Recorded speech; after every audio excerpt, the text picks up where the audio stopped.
Hello, hello, hello, everyone, and welcome to another movie review. I, of course, am Sunny Secular.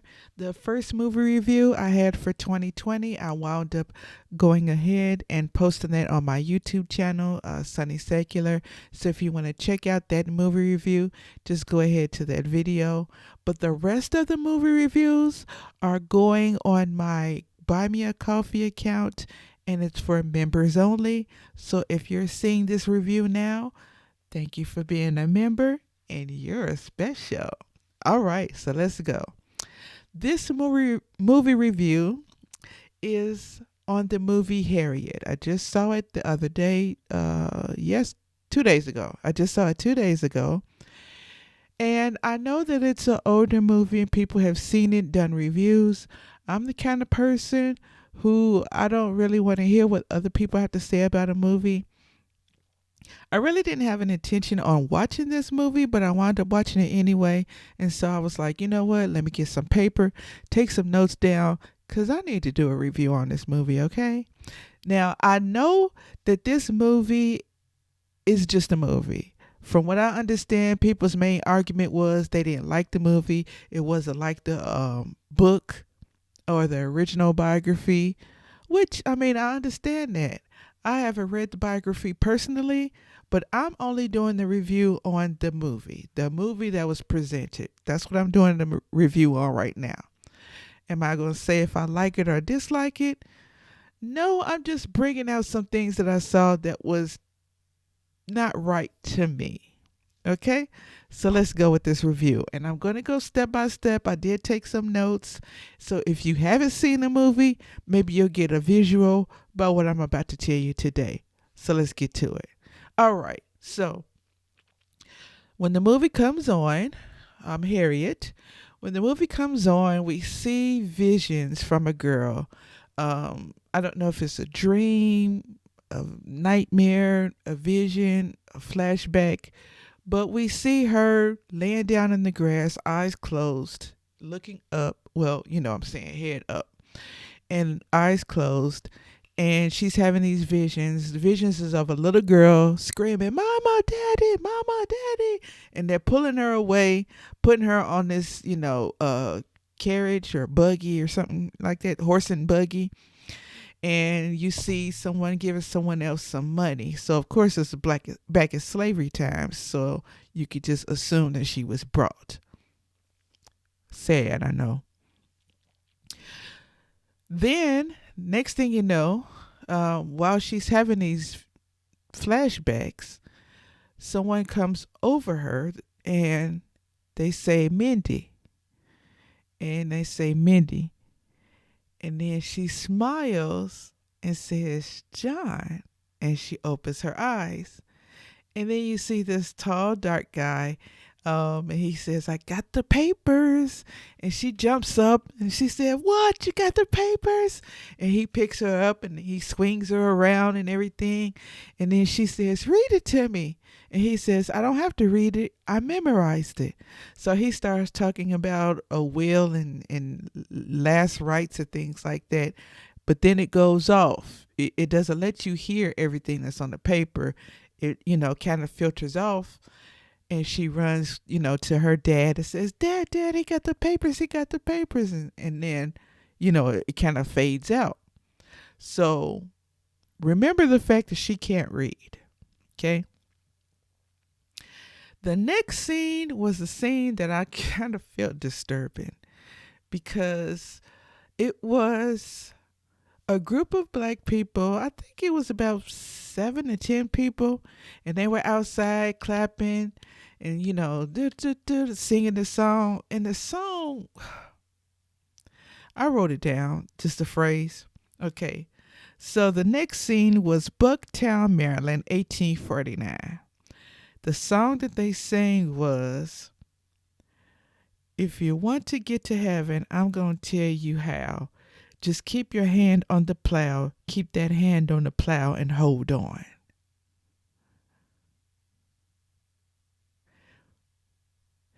My problem is that they always gave you hope of another life to try to get you through the life that you had right then, which we all understand slavery was messed up, effed up by itself, and that's what they needed.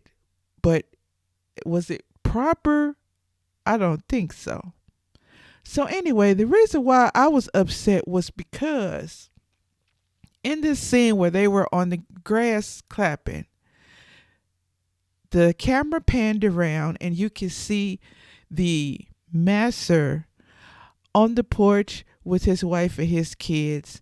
The wife is singing the song, which leads me to believe that those are the ones who taught them the song, seeing how slaves couldn't read. So the master, his wife, and everybody, they're singing along. The slaves are standing there singing, and the preacher is on the steps of the porch. He's not on the porch with them. He's on the steps of the porch, and the rest of the people are facing towards the porch. And the preacher says, I wrote it. I want y'all to hold on to some words from Colossians 3:22. Slaves, be obedient to your masters. And he points to the white people on the porch when he says to your masters. And then he says in everything, and do it not only when their eyes are on you, and he points to the white people again, and then turns back around. And then he goes on with the rest of the scripture. Then he says, amen. And then the slaves say, amen. And then the master says, thank you for those wonderful words, Reverend Green. And he told his slaves to enjoy your Sunday. Now let's break away right there. This is the 1800s, but in 1907, they had something called the Slave Bible. You could Google it, you could look it up. It was out there. Most of the words in the Bible, especially when they had the King James Version, but it's also in the other versions, most of the words in that Bible, we have people who are so hell-bent on, oh, well, it's not slavery, it was servitude. No, it was slavery, okay? There are scriptures in there that specifically tell you how to have a slave, who was to be a slave, how hard to beat them, what the procedure was if you knocked out an eye or a tooth. There's nothing moral in there, okay? Especially when it comes to people who are supposed to be slaves, which was only a certain group of people. But anyway, we're not going to go to that. I just thought that was messed up. The reason why they had the preacher out there preaching that to them. He basically kept them in fear of the massa. He basically told them to obey the massa because it was the words of God. So let's move on. Okay. So the next scene, after the master told them to enjoy their Sunday, the father, Mindy's father, went up to the slave owner and asked him if he could speak to him. And he said, okay. And he said, you remember John, don't you? And then he was like, of course I do. I let him marry Mindy. And so he was like, well, John would like to say something to you. Now, mind you, John wasn't a slave. He was free, but he allowed him to marry Mindy. So anyway, John comes on there. Let me flip this page right quick because I had a notes. And he tells them that him and Mindy was thinking about having a family and they didn't want their kids to be slaves and, this, that, and the third. And he said that they hired a lawyer. As soon as he said hire a lawyer, the master started laughing. And he was like, what is this end talking about? Now that tells you right there he wanted to put him in his place. You know what I mean? So he was like, what is this end talking about? Hired a lawyer. And then he was like, we have a letter here, and the letter states that Mindy and her family and her mother and them, they were supposed to be free when the mother turned 45. The mother is now 57. And then Mindy says, we just want our kids to be free like they're supposed to be. So the master says, well, let me look at this letter. I already knew what he was going to do when he said, let me see the letter. But John gave him the letter. Master put his glasses on, read it, and tore it up, just like I knew he would. And he tells Mindy, listen here. Okay? He says, listen here.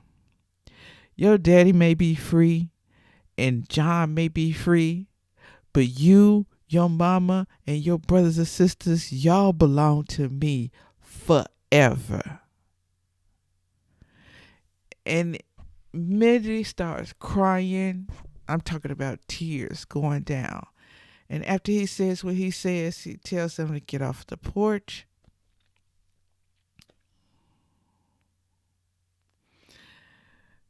That forever part is also in the Bible. But of course, they don't know that because they can't read. So anyway, when he tells them to get off the porch, Mindy goes running and, crying and everything, stops at this tree and asks for God to strike him down because he was evil. The mom screaming he was evil and everything like that. And as she runs to this tree, the master's son, who's, I guess early 20s, I'm not sure, runs after her. Well, walks after her. He wasn't running, but he walked after her. And he tells her, I don't know why you praying because God doesn't listen to ends. And I've been telling you this since we was kids.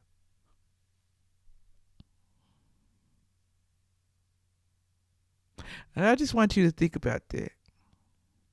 And I know you're going to be like, well, that's just a movie. But we going on mentality here.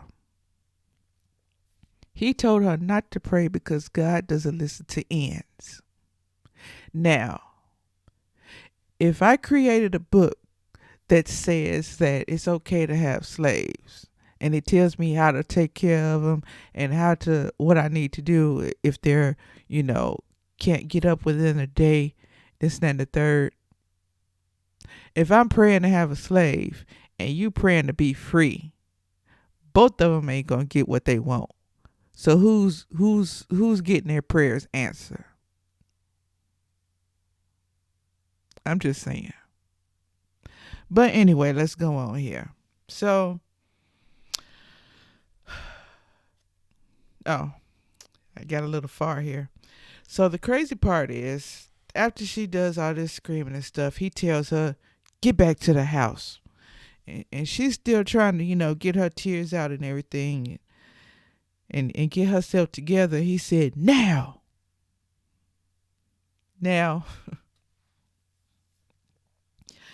Don't you know the next day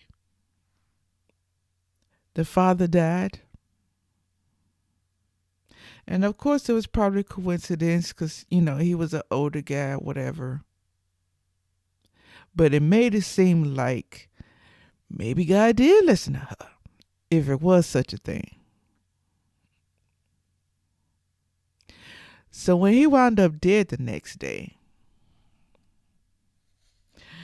the son stared at Mindy the entire time of the funeral. Mindy turns around and just looks at him because she basically knows she in trouble. He stares at her and stares at her and stares at her. And you could tell that he's blaming her for what happened. You could tell. So anyway, right after the funeral, they put up a sign on the trees and everything. Says beautiful slave girl for sale. And it had her. She was out in the field working. and she had one of her spells. She faints every time she had these spells. So she had a spell and she fainted, and her vision showed her being basically sold again. And she wasn't going to let that happen. So she got up and everything, and she was scared, and she started running. And the brother and the son, I guess, what the son had like an overseer of the slaves. So I guess it was the overseer who was looking for her. He's going around the whole, plantation or whatever, looking for her. He thought she was with the mom. She wasn't with the mom and everything. And while they're looking for her, she's in the cottage getting her stuff together, her little building and everything. And she said, I got to leave. And she tells John she has to leave because they're trying to sell her. And she says, if they sell me, I will never see anybody again. So John said he understood. He wanted to go with her. She told him then, you can't go with me because you're free. And if we get caught, you won't be free anymore. They'll make you a slave. He said he didn't care. He wanted to go with her. She said, wait for me at this tree and I'll be there. She wound up going around the opposite direction and she left him.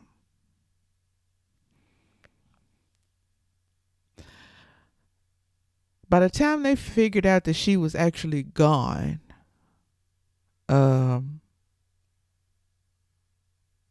which was nighttime. They had been looking for her all day. By the time they figured out she was gone, it was nighttime. And they caught the John and was asking him questions about where he was. And John said, I was coming here to see her. But they didn't believe him, so, they was going to beat him up or whatever. They didn't kill him, because I thought that's what they were going to do. They didn't kill him because I guess they believed that he was actually there to see her when they figured out she was gone. Anyway, so Mandy had ran, and she ran to her father's house because, her father was free, so he lived outside of the plantation in a cabin. She had ran to the cabin to say goodbye to her dad.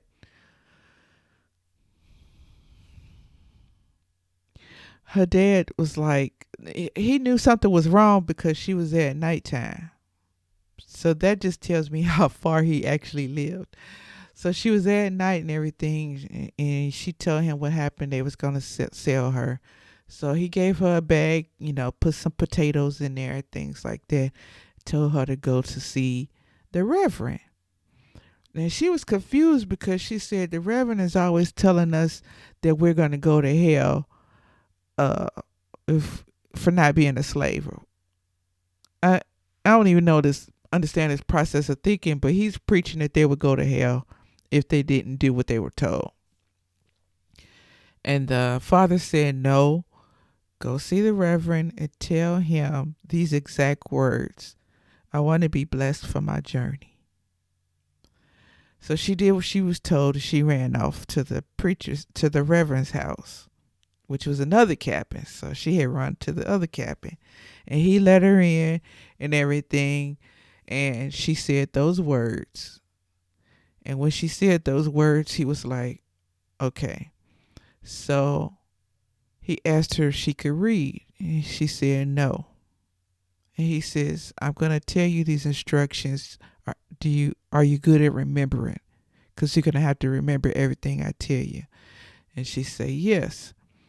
So he basically gave her instructions on how to get from A to B. He told her that she had to go through this, road, so many miles, and then she would see a river on her right. And then, you would go here, and then you would see a cabin, and it would be a blacksmith. And then you would have to say this to the blacksmith. So she said, okay. And, he told her the good luck. In the meantime, they got the dogs out and everything. They're looking for her. The son is now the new master. So they're looking for her with the overseers and everything, and the dogs are barking. And they meet up to the dad. They get to the dad's cabin, and they want to beat him, but he said he hadn't seen her. He didn't even know she was gone. So of course, they punched her because he was mad. But they had no choice but to keep looking because he didn't know where she was. So, let me make sure. I hadn't been looking at the notes, but let me make sure I got everything. Yeah, okay. So the Reverend had told her that she had a good chance of making it if she ran through the night and not wait till the morning. She had to be long gone by the morning. Well, I assume she ran till she couldn't run no more, because the next scene was morning time and she was laying down asleep and she heard the dogs barking. So she gets up and she starts running, and the dogs are close and she's running and everything. The dog has her smell. And they come to a bridge. When she made it to the river, they came to the bridge. But unfortunately, I call him New Massa because he the son. New Massa was on the other side of the bridge, and then he had, his overseers on one side, she's in the middle. And she's looking over, and he says, "You better not think about jumping." And then he tells her, "If you come back now, I won't beat you that much. I won't beat you that hard," or something like that. And she tells him, "I would rather die than go back." And she jumps. And everybody's like, "No." He says, "Mandy." And she jumped over. Now, first they just looked, because that was a big drop. That was a big drop. And they look, and her head doesn't bop back up. So they're just standing there. And so finally they, take the dogs off the bridge and they go down, and they look, they kind of comb the side and everything, and they don't find her. And they like, "We're going to have to wrap this up because, it was getting dark again." This is like day 2. It was getting dark again. And he says, "She must have drowned because we don't see her." Next scene comes up, and you see her washed up on the side of a bank, and she coughs and water comes out. So she's washed up somewhere, and it just so happened to be on the other side where she was supposed to have been going in the first place. Now, when I'm watching this movie, I'm like, dude, how do we know that the river wouldn't have put her backwards and she'd have been running back? You know what I mean? But it didn't wind up like that. So she wound up where she was supposed to be. And she gets up. She looks like, dude, her clothes was off, halfway off. She was dirty. And of course, the water. So you're a natural. You got a big fro. And she's running and running, feet dirty, no shoes, and she's running.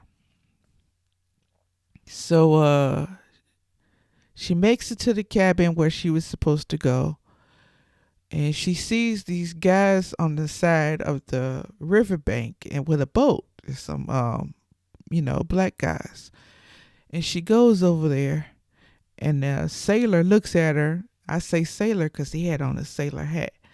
So, back then.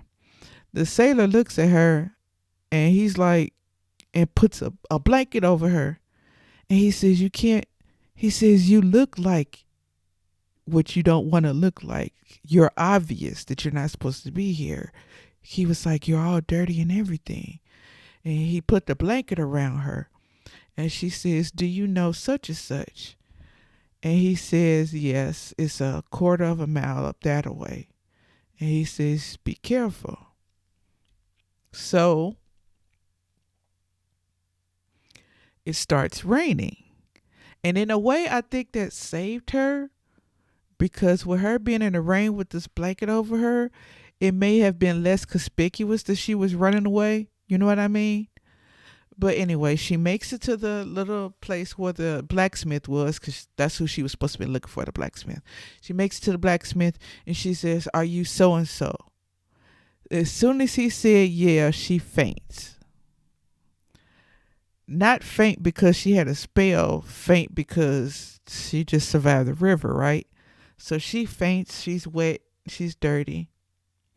Next scene happens, she wakes up in a bed.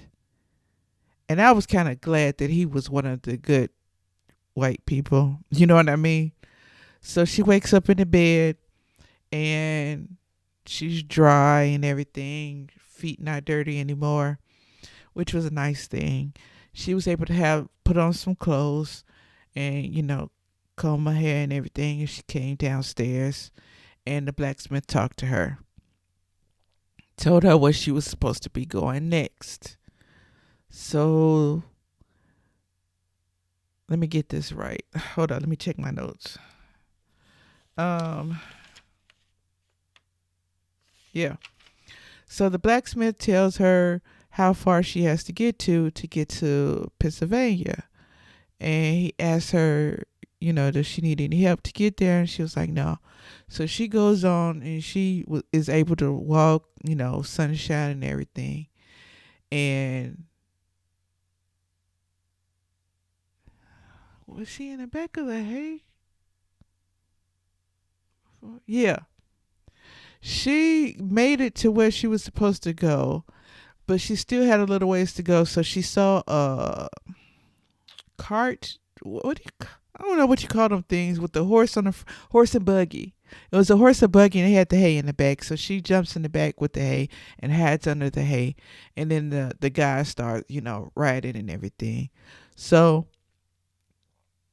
they get to where she's supposed to be going, which is the border.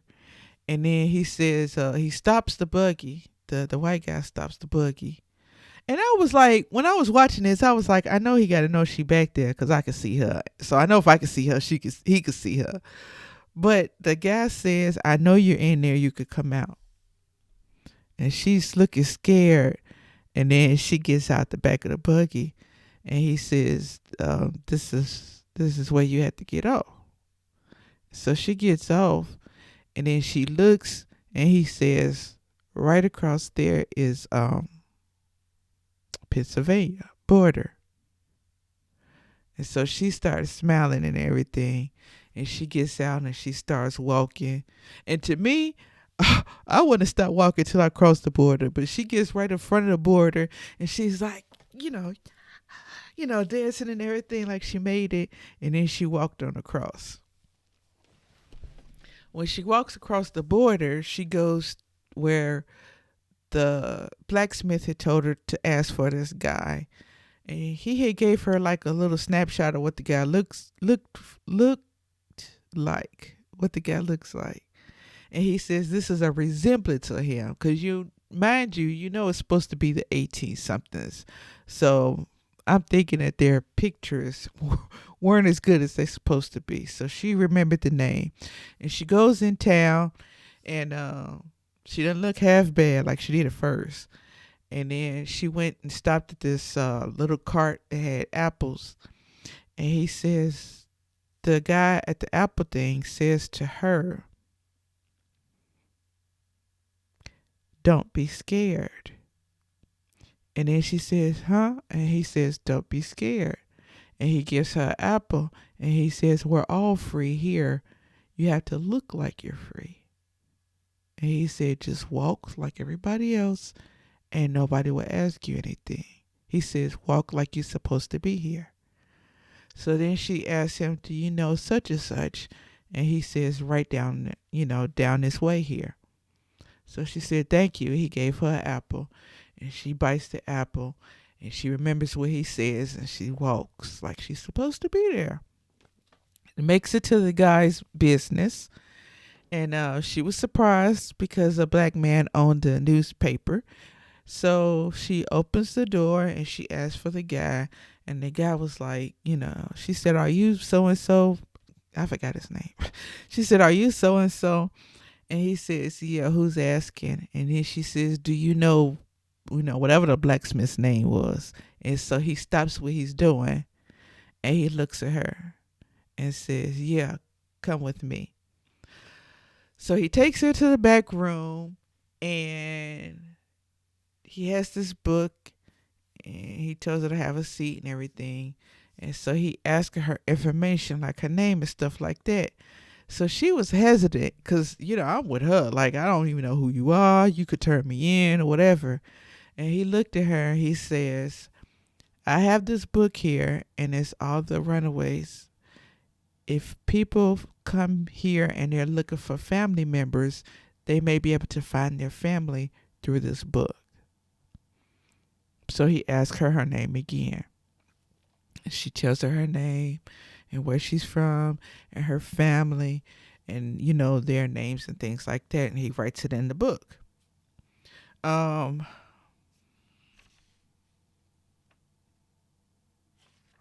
okay. So her real name is Araminta Ross Tubman, and her family call her Minty. All right. So after he writes down the information, he asked her who she traveled with. And she says, "Nobody, just me and the Lord." And he pauses and was like, "You travel by yourself?" And she said, "Yeah." And she looked at him like she was confused. And he says, "It's 100 miles. And then she was like, just looking at him. And he said, "You made it 100 miles. And he was like, that's unusual for anybody to make it by themselves. So he asked her, does she want to pick a name to mark her freedom? And she chose her mother's name, which was Harriet, and her husband's last name, which is Tubman. And that's how she got the name Harriet Tubman. So after he gets through, talking to her and everything, he takes her to like this halfway house. The halfway house is owned by another black woman, and she's completely like blown away. Like, "You own this?" And she smiles and says, "Yeah." And she tells her that she was born free. And then Harriet is like, "You were born free?" And she's, the lady smiles. Her name was Marie, who was played by Janelle Monáe. Gorgeous. She's gorgeous. But anyway, she was played by Janelle Monáe and everything. And so Janelle takes her and the guy leaves. And Janelle, shows her around the house. It's a big house. Shows her the rooms, shows her where her room would be. It takes her to a bath. First thing she did was take her to a bath. She told her she smelled awful. And then Harriet was like, if you was a slave, then you would understand, and this, that, and the other. So she gave her a bath. She gave her some clean clothes. She gave her some food. Told her, what she had to do. And then the next day, she was able to find her a job, and her job was a maid. So Harriet was able to have a clean place and everything, and have a job to earn some money and earn her keep. Now, next scene is a whole year later, where she had been sending word back home. I know she couldn't read, but she had someone writing the letters. I'm thinking that it was Marie, who was, played by Janelle Monáe. But I'm thinking it was Marie who was writing the letters.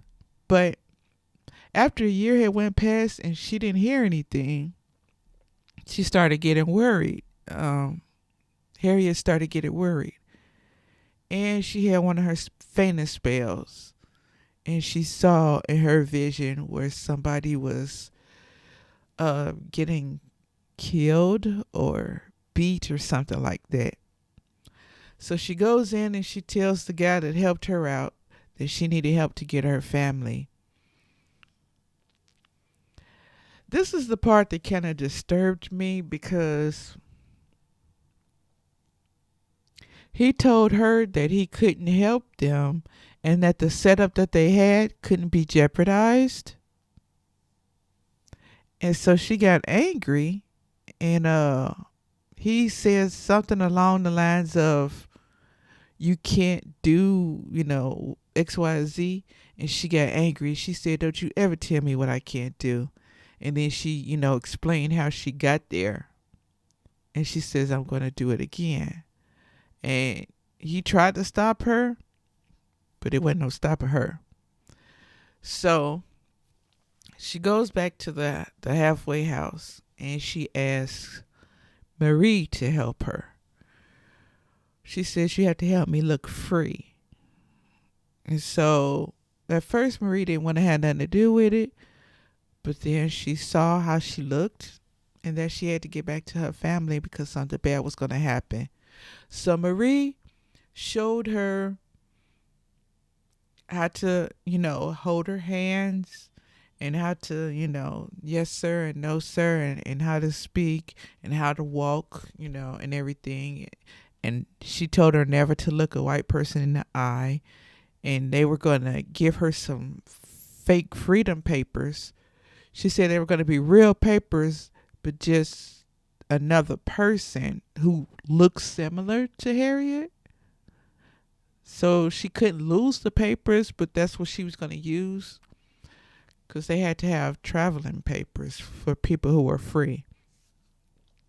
So she gave her the ins and outs of how to, carry herself as a free person and how to, wear her hat and everything.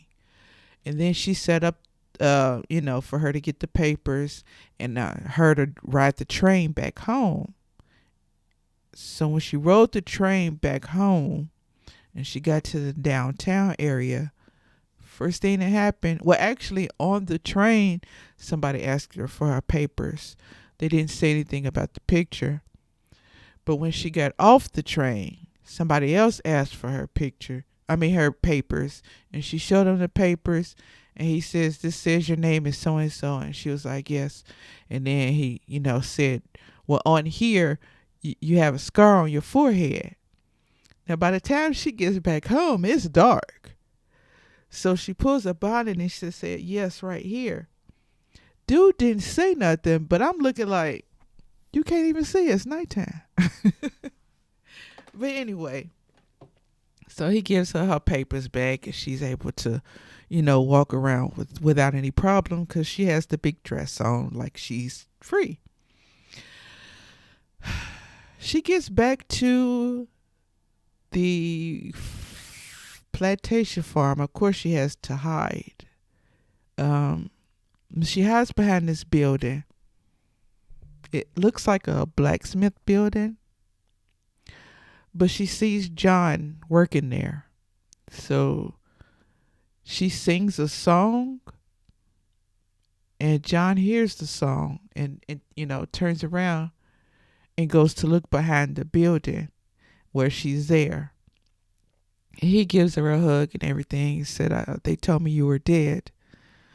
And, she says, I came back to get you.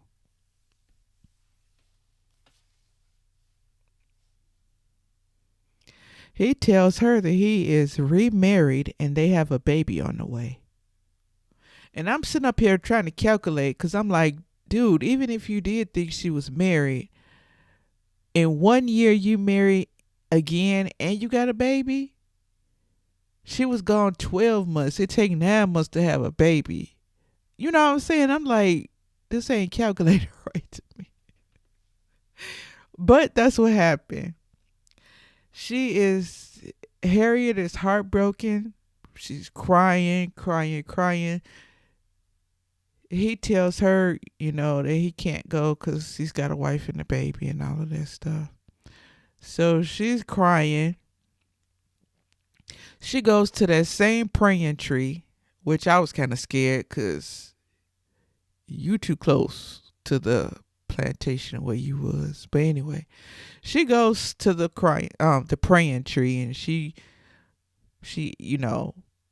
asks God or whatever, why did you let me survive only for my heart to be broken like this? And she's on the ground.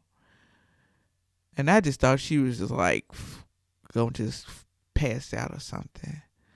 So she's on the ground and she hears somebody call her name, her real name, Minty. And she looks around and she sees her dad with his eyes covered. And she was like, Daddy? And so she runs over there, gives him a hug and everything. And he says, I got this around my eyes so that I can tell them that I haven't seen you. And then he tells her that the new master is about to sell her brothers. So instead of her being there to get her husband, that's how she winds up saving her brothers. So let me see how many people was with them.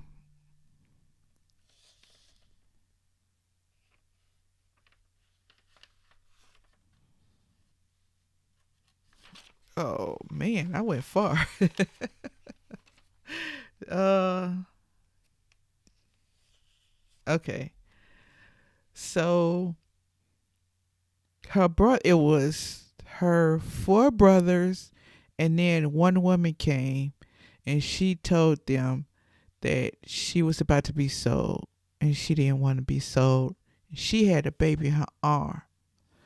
So Harriet is like looking at her like, you know what I'm saying? Because I'm thinking the same thing. This baby's going to be crying and it's going to get him away. And the lady said, no, the baby is a good baby. She said so-and-so gave her some kind of medicine that wouldn't make her cry. And I'm thinking like, Benadryl? What did she give? What did she give her? That would make her not cry. But that's the movie. So then Harriet got in her mind that maybe this is what God wanted her to do to get her brothers. So okay. So then they started going and everything, and she goes the exact same way.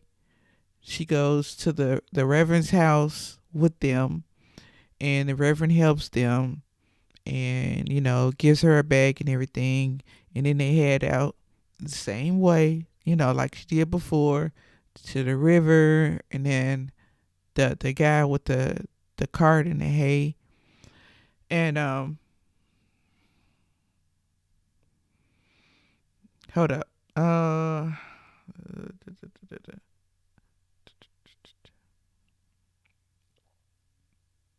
Oh, so when the boys are missing, young master, new master, whatever, young new master, goes to Harriet's sister and threatens her. You know where they at? And she like, no, I don't know where they at. I don't know where they at. He takes her baby and says he's gonna sell the baby, and then she tells him. You know what I mean? I'm like, okay. So she tells him, that it was Minty. And he was like, Minty's dead. And then she like, no, she not dead. Like, for real? What you told? But anyway, so then they go off looking for her and everything. Now, here's the thing. This is what made me angry. When young master starts riding down the road, this dude, young dude, was like, I know who you're looking for. And he says, what do you mean? And he said, I know who you're looking for. You just got to give me, some money. And the master was like, what if I just blow your brains out? And the dude was like, I could tell you where they at. And then he was like, so-and-so. And he points in a direction. Young master flips him a coin. Dude puts it in his pocket and tells him, I have a friend who's a catcher and he can make it worth your time of catching them. Now, mind you, the young dude is a black guy. His friend is another black guy who's the catcher. And we've all heard about this before, that there were some black people who, did that for money. And that's what it portrayed in the movie. And it kind of made me angry because even now, y'all know people who will go on TV or whatever, and if it's a reward, they'll tell everything for that reward.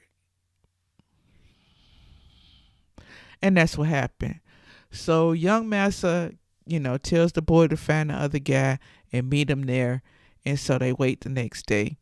And the young boy brings the older guy. So I guess it could say young slave catcher and old slave catcher because the guy was older than him. But anyway, so they show up and the young master got his crew, like a lot of people too. It was his crew, and then the young catcher and the older catcher. And then they start, putting everything together and telling them what they're going to do. And he offers them $200. And he was like, what you going to do with $200? And he was like, I'm going to buy some horses or whatever the fuck he said. But anyway, so that's what they did. So anyway, while Harriet is still, running in the direction that she went in, they tried to make a trap for her, for real. The young catcher was in the trees watching, and the older catcher was, trying to get the young master. Did I say I was going to call him young master? New master? Young master, whatever. Anyway, and they tried to make a trap for her. They was going to catch her at the bridge like last time. But Harriet had one of her fainting spells. When the young dude was up in the tree watching them, she had one of her fainting spells. So he was looking at her like, you know what I'm saying, what is going on here? And when she woke up, which is like, 2 minutes later, when she got back up, she said, we can't go in this direction. God told me we got to go this way. And nobody wanted to go that way because it was through the river and they couldn't swim. Which I understand that, because according to history, when the slaves was brought from Africa, a lot of them was thrown over the boat when it wasn't a lot of room for them. You know what I'm saying? They were just being hateful. It was just too many. The count wasn't needed for that many, and they were, they would throw them over the boat, knowing that they couldn't swim. So a lot of people didn't know how to swim, so they didn't want to go through the water. And Harriet prayed, and she started walking, and they were staring at her. Because remind you, the lady had the baby, so she couldn't really go through. But anyway, Harriet put her hands up and she began to walk. And so apparently through that water, there was no dropping point. Where they were, on that riverbank, you could literally go across there walking. There was no drop point. They wouldn't have fell inside or nothing. They could just walk across. It just came up here. So with her hands up, she started walking. And when she made it across, then everybody else wanted to go ahead and walk. Only one person wound up leaving because he couldn't swim, which we can all assume he got caught. But, when they saw her go across, and they was like, oh, it's a miracle. And then they started going. And one of the guys, the brothers, had the baby. So he was holding the baby up. The baby didn't cry. He was holding the baby up, and he walked across, and everybody made it across. So they didn't go the way that the trap was. And when the young slave owner met up with the group, he was like, what happened? They were supposed to come this way. And he said, I lost them. And they beat him with the gun. They, slapped him across the face with the gun. And they was going to shoot him. But the older slave catcher, knocked his hand out. And he said, you messed up now. So I could only assume that they kicked him out since he lost them, and they kept on their journey to find him. Um, so once they made it across, she made it back to the hay cart and everything. Same thing as before. Um, Came to the guy's office with her brothers. And he's like got his eyes all big, like she made it again. So he, helped the brothers and everything. So after the second time is when they called her the conductor of the Underground Railroad. The guy had told her that there were other people in that organization, but she was the main one who had got more than what they got. Like they were getting like maybe one person at a time or two people at a time. And she got groups of people. Now, mind you, Harriet Tubman was only 5'2". I'm just real confused, Alpha, how this little lady was able to save all of these people when the men, especially the free men, wasn't doing what she did. I'm not understanding why she was the one who had to wind up doing all of this when they had this society from the get-go. She put her life on the line repeatedly. That was 100 miles of her going back and forth. Now, and it's not over yet. Let me just get to it. But that was just a little pause mark right there. So after Harriet had done this, she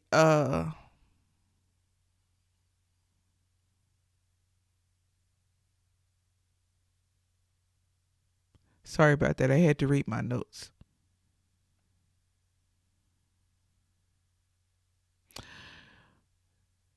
She had her brothers back and everything. And this was like some weeks later, she had another fainting spell. And she had a dream that her sister was going to be hurt. So, of course, she was off again to go back. And when she went back, now this is the part that's kind of messed up. The sister told the first time. She went back to get the sister. And this is cognitive dissonance. Because when she went back to get the sister gave her a hug and everything and told her she wasn't leaving. She said that the young master had sold her kids. She didn't know where her kids was, and she wasn't leaving without them. So she wasn't leaving. And she told Harriet, if you try to take me, I'm going to scream.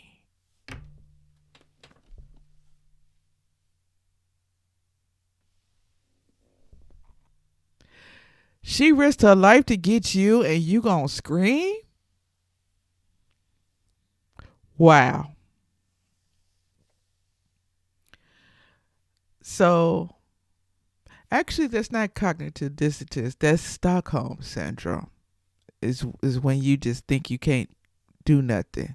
Because she had told Harriet, everybody can't run like you.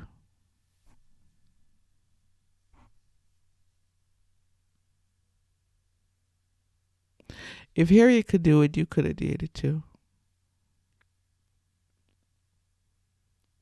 But she didn't want to leave.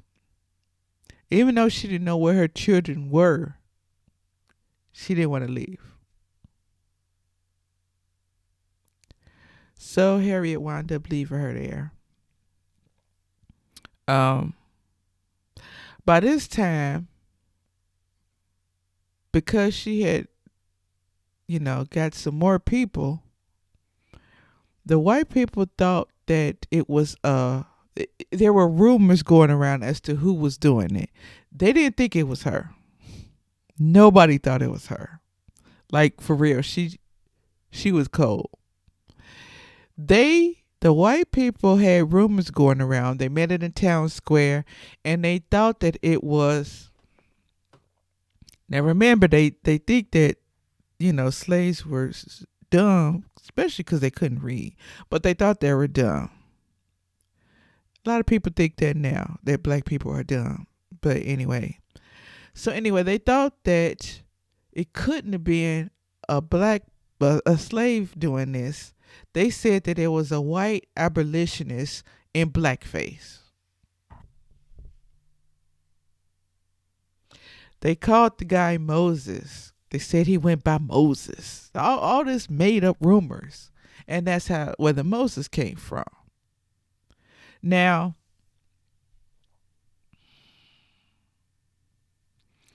by this point in the movie, when they thought all of this,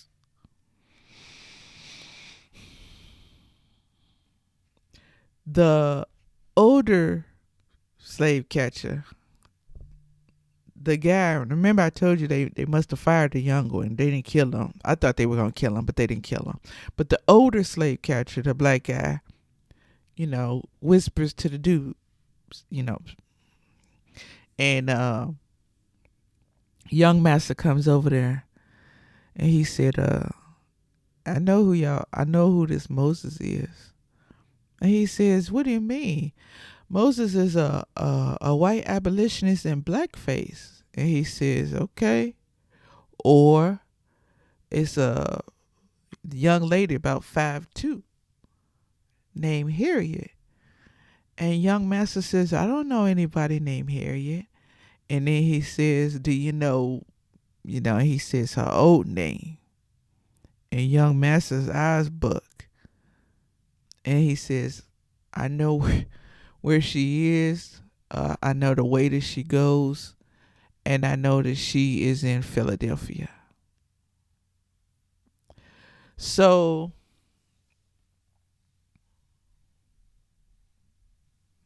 by this time, it was so many people that she had freed back and forth. Because, the sister didn't go, so she wound up taking some more people.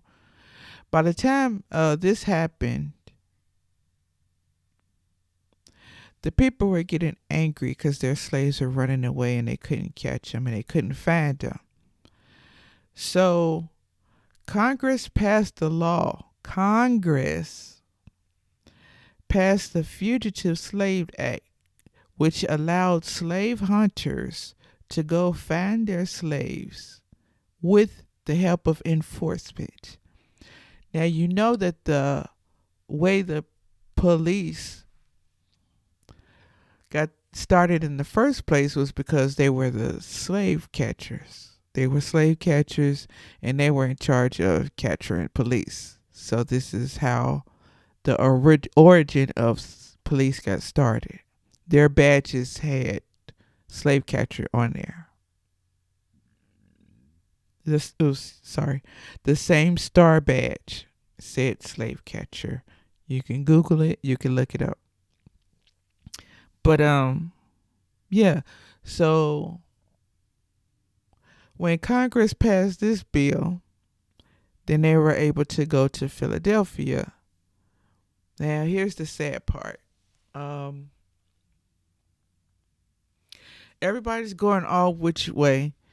Harriet is like, I gotta say goodbye to, I don't know who it was. I think it was Marie. She had to say goodbye to Marie or whatever. But she got there kind of too late because by the time she got to that house, Marie was getting beat by young massa and older slave catcher. And she wouldn't talk. She wouldn't tell them where Harriet was. They didn't even know Harriet was in the house. She had snuck in the house. And she peeped around the corner and she was able to see them basically beat her. Now, young massa beat her? Well, no. Young massa was saying, tell us where she is. But the older slave catcher, the black guy, he was the one beating the crap out of her until she, to make her talk.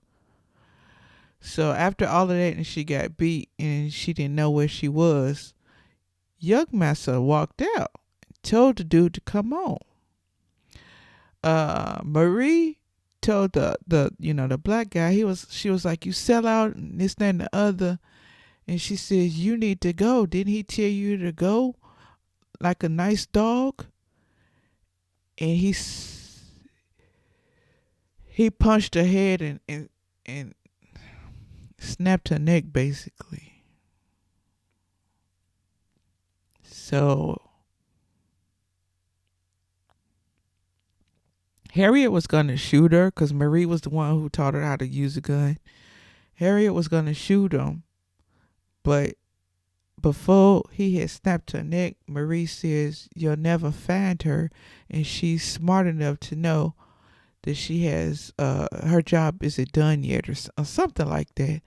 So I guess that was code to not shoot him because she saw her. But, when she said that, then Harriet put her gun back. And after they walked out the house, then she went to Marie and picked her up and, was like, I'm sorry and all of that stuff. And so Harriet made it to, there was a boat because they had announced,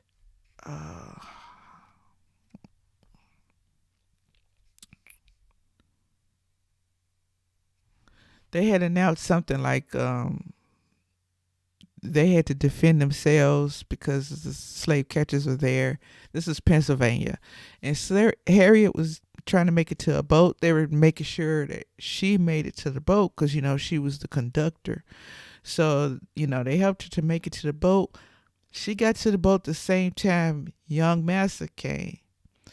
And luckily, there were a whole bunch of black people there with guns pointing at young Massa. And so young Massa was like, he backed up, and then they allowed Harriet to get on the boat. And so he couldn't do nothing because they would have shot him. So she was able to get on the boat, and she wound up going to St. Catharines, Canada. Well, she wound up staying there for, I think, another year. I believe, if I remember correctly, I think she was there a year. I didn't write that part down. But she had learned how to read by then because she had got a letter saying that, oh, yeah. So she got a letter, and the letter said that her sister had died, which I figured that was going to happen. Like, she could have saved her. But she got a letter saying her sister died. Before she got the letter, she had a fainting spell and she saw her sister dying. So she basically knew what happened anyway. So she winds up going to Albany, New York. And they tell her, whoever met her there off of the boat or whatever, they give their condolences. And they show her allies and everything. And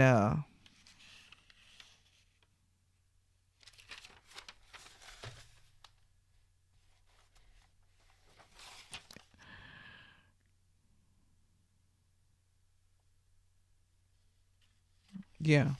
So they show her allies and they have a meeting and everything about what's going to go on. And when this happens, when she's in New York, she has another fainting spell. And this time she saw that her parents were in trouble. So she was going to make that trip. She wound up, going back again. And she made that trip. And she was going to save her parents. And she got her niece. Because her niece was a slave at this time in the same household where she used to be a slave. And her sister was dead, so apparently this is the sister's daughter. And she almost got caught going to get the niece. But of course, Harriet knew how to use a gun. And The young slave catcher wound up helping Harriet after seeing the work that she was doing. So he wound up helping her. And she went in the house. What happened was the townspeople was mad at young Massa and his mother because they was losing all these slaves, and they said it was due to them. So they came there at nighttime with their torches and everything and told them to come out because they said that they owed them for their losses. So they wound up going down the road to where the rest of the people was with their torches and everything. And then they started talking, and she was like, the young master told them, we don't have that kind of money to pay all of y'all. And so the mom starts talking, and she's like, we have losses too. We lost our people too. And we're going to find this, being and all of this, that, and the other. So while they're talking, Harriet and the young slave catcher going to the house to get the niece and going to get the parents. And when they went to get the niece, the young slave master and the mama, no, the young slave master and the mama was outside, but her kids was inside the house. So what Harriet had to do, and the young slave catcher who now helping her had to do, was to tie up the kids and gag them and everything so that they could get the niece. So they had them tied up and stuff. Harriet shoots on the floor, and one of the boy kids, you know what I mean, peed on the floor, and he said, she said, that's a message to your mama and all of this stuff. So when the mother comes back and they see that the kid, the teenagers are tied up and everything, they start screaming because they know that she been in there and she got the niece. They was holding the niece hostage thinking that Harriet was going to come back, which she did, but she came at that time. You know what I mean? So anyway, long story short, Harriet almost got caught, but she didn't.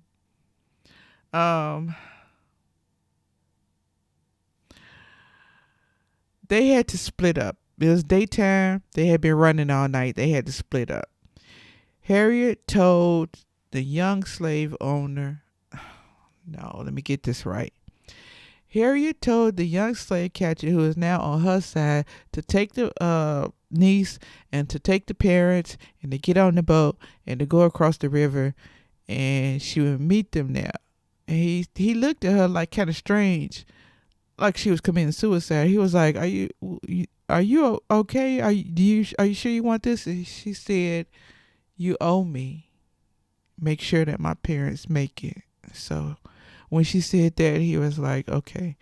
So he took everybody across the river, and she runs the opposite direction so that they don't get caught. Like literally, she walks in front of the horse so that young master could see her.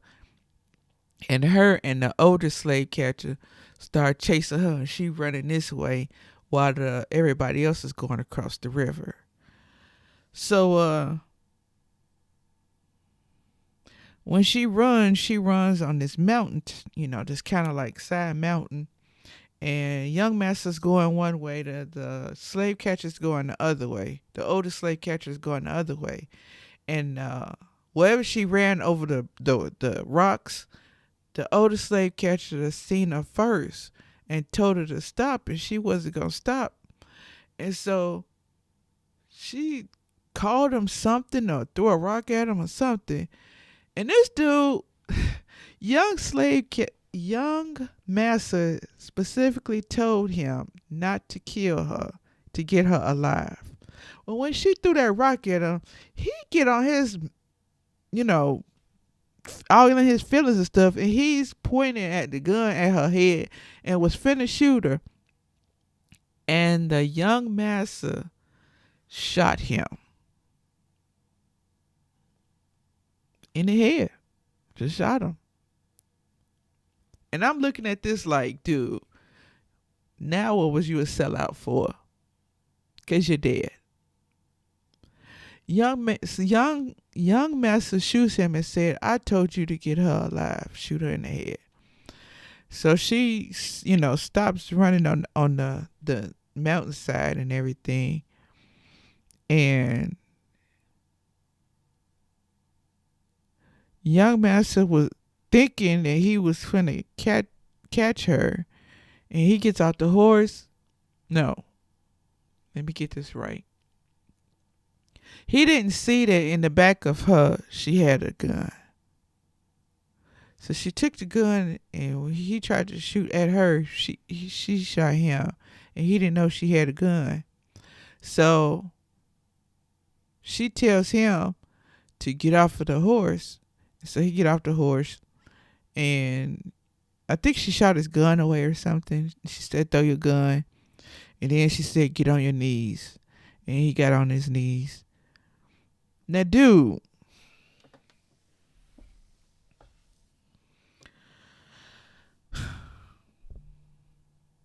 she had every opportunity to shoot him and did not. Did not. Do you hear me? She didn't shoot him. He off the horse, he on his knees. He been chasing her all this time, for years and years and years, and she didn't shoot him. She gave this big spiel about, there's going to be a war and my people not going to be slaves no more and blah, blah, blah, blah, blah. And I'm just like, really? You're not going to shoot him? Because every atrocity that was done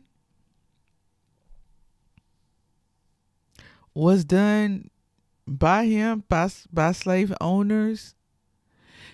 And she goes through this spiel about, the war that's getting ready to happen, which she was referred to the Civil War. But she claims that she had a vision that her people not going to be slaves no more. And she says God wouldn't want people to own other people. And I'm sitting up here looking at this movie like, you couldn't read, so you didn't know that that's exactly what it says in the Bible. It's exactly what it says in the Bible. It's not moral, no, but it was in the Bible. It was like a slave owner's manual.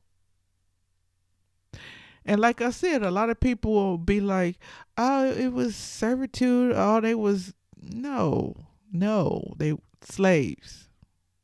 Slaves. But anyway, let's continue with the movie.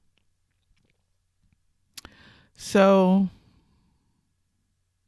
after the speech, she spares his life. She gets on his horse with his gun and rides back.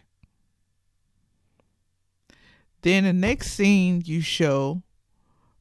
they show Harriet Tubman is speaking to the troop at Combahee River. I think that's what it was.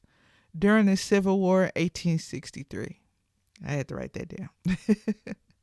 That was the next scene. So, of course, you could just assume that she continued to help people to be free. And then it had, the words there. It said that Harriet Tubman was most famous for being a conductor, although she wasn't the only one. In that organization, she was the conductor. She had over 70 slaves that she helped to freedom. During the Civil War, Harriet became a spy for the Union Army. She led 150 black soldiers in the Combahee River Raid, which wound up freeing over 750 slaves.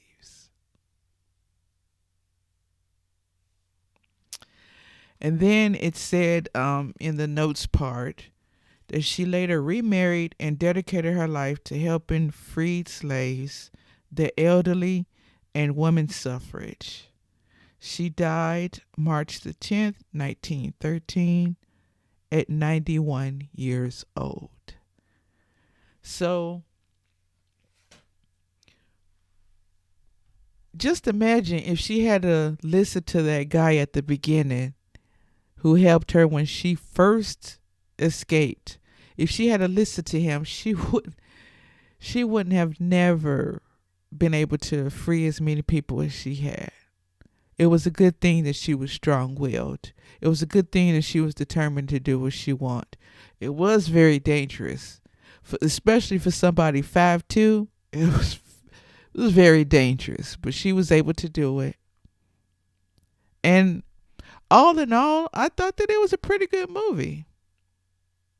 I didn't like a lot of the things that was going on, and like I said, people don't realize how much is in the Bible of slavery. And I know you might be saying, Sonny, you need some receipts. So let's pull up some receipts, because I sure did mark them.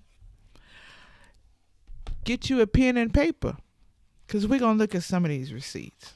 Okay? And of course, the Old Testament is going to be worse than the New Testament, but truth be told, it's in both of them. So what you want to do is do your own research, because a lot of people have not read the entire thing front to back. You may have to do it more than once. But receipt number 1 is going to be Exodus 21, 1 through 6, where they talk about slavery. Then you might take it to on down to 11, where they talk about payments. Then you want to take it to 20 and 26, when they talk about striking a slave. And when they talk about slaves' eyes, that's going to be 20. And then go down to 31, when they tell you what to do with when the ox winds up injuring a slave. Then you could take a look at Leviticus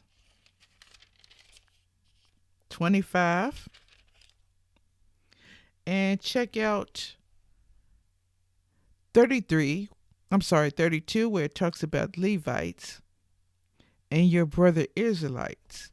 See, the fellow countrymen, you treat them differently than you did from the people around you, who were the true slaves, which it talks about that in verses 43 to 46. Did you write that down? Okay, let's continue, because I know a lot of people want to be like, that's the Old Testament. That's the Old Testament. That's the Old Testament. Okay, we're finna go to the New Testament, because you think I don't know what I'm talking about, and I entirely do. And I have other pages in here too that are marked because it advocates for murder and slavery. Murder and rape, which a lot of people don't want to say nothing about that too, but it's in there. Anyway, New Testament. Write down Ephesians 6:3, where it talks about slaves and what you're supposed to do and how you're supposed to be obedient. Then you could take your little butt to 1 Thessalonians 3, verse 22, where they tell you for slaves to be obedient. Then you can go to 1 Timothy 6, 1 and 2. More slavery in the New Testament. Then we could go to 2 Timothy 2, 9 and 10. Slaves are to respect their masters. Now,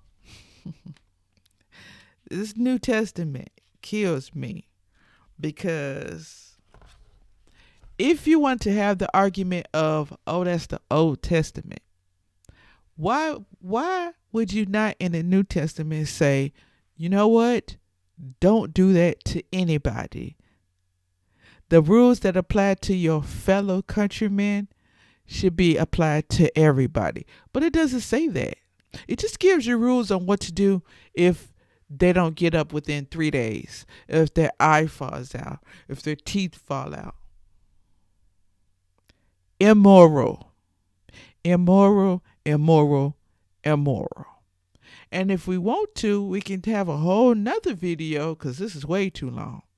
We can have a whole nother video on the verses that speak about murder, pillaging, and rape, and selling of daughters.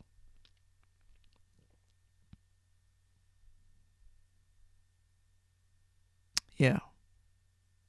But that was your lesson, your little task for you to do your own research and look at your book. I hope you enjoyed this review of Harriet. I don't like slave movies, but I will watch them from time to time. And that's all I have to say. Until next time, stay happy.